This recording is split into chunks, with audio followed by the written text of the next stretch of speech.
Συζητάμε για τη δυσκολιότητα και τώρα θα πούμε για την πιο συχνή επιπλοκή της δυσκολιότητας, πώς την αντιμετωπίζουμε, τις αιμορροειδές. Και έχουμε μαζί μας εδώ στο στούντιο τον κύριο Αναστάσιο Ξιάρχο, Γενικό Χειρουργό, Διευθυντή Χειρουργικής Κλινικής και Πρόεδρο της Ελληνικής Επιστημονικής Εταιρείας Ορθοπροκτικής Χειρουργικής. Καλώς ήρθες, Αναστάση. Καλώς σας βρήκα. Λοιπόν, είναι ένα πολύ συχνό πρόβλημα και αυτό και έχει να κάνει με την δυσκολιότητα. Κυρίως. Κυρίως, Ναι. Με τη δυσκολιότητα, ναι. Με την κληρονομικότητα, τα γονίδια δηλαδή, ναι. αλλά και με τον τρόπο ζωής, τον καθιστικό τρόπο ζωής, τον δυτικό τρόπο ζωής. Ωραία. Έχει να κάνει και με την κληρονομικότητα. Δεν το ήξερα αυτό. Για πες μου τώρα, δεν πάμε. Είναι και αυτό ένα θέμα ταμπού. Δηλαδή και η δυσκολιότητα, όπως έλεγα, δεν το πολύ συζητάμε, αλλά και οι αιμορροειδές μπορεί να μας ταλαιπωρούν και έχει πολύ πόνο αυτό το πράγμα. Έχει πολλές συμπτώματα. Πάρα πολλά. Μας κάνουν δύσκολη καθημερινότητα. Δεν πάμε όμως σε γιατρό. Ναι, αυτό είναι γεγονός. Είναι γεγονός. Παρόλο που έχει αιμορραγία, πόνο, κακή ποιότητα ζωής. Πάρα πολύ. Θες να σηκωθείς, γιατί? Θέλω να δείξουμε τα στάδια. Ναι. Μπορεί ένας άνθρωπος να έχει το πρόβλημα, αλλά τελικά έχουν σημασία και τα στάδια. Είναι τέσσερα τα στάδια.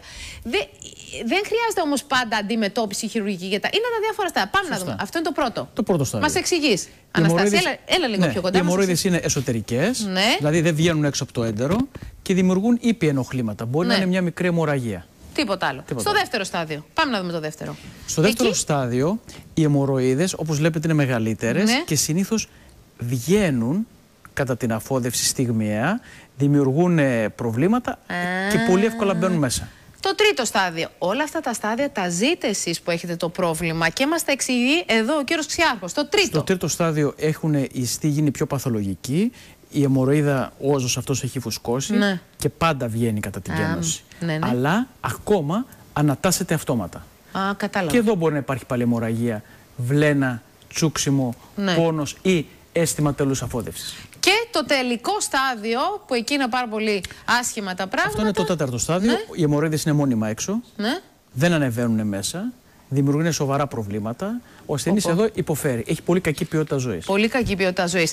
Και αυτό, επειδή όλοι νομίζουμε ότι έχει να κάνει με το πικάντικο φαγητό.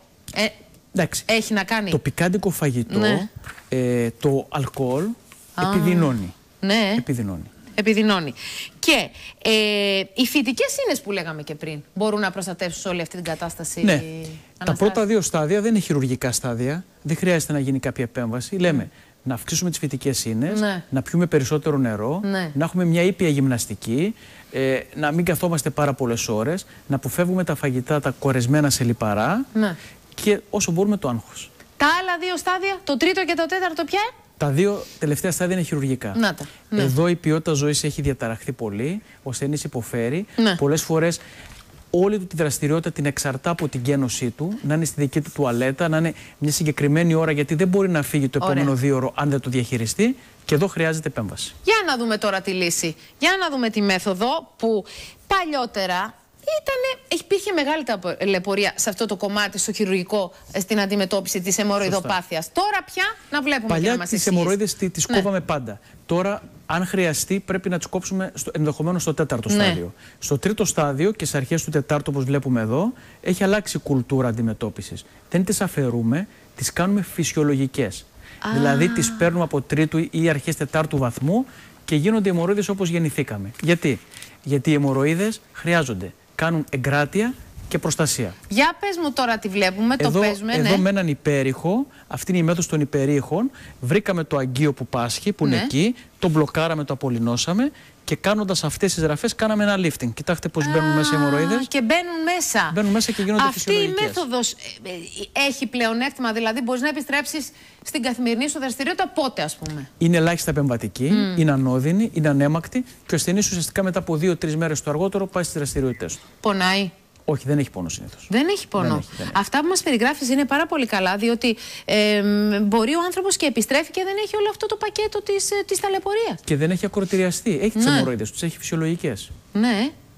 Ωραία. Και μου είπες και αποκαθίσταται άμεσα, έτσι όπως το βλέπουμε, δηλαδή είναι τόσο άμεσο?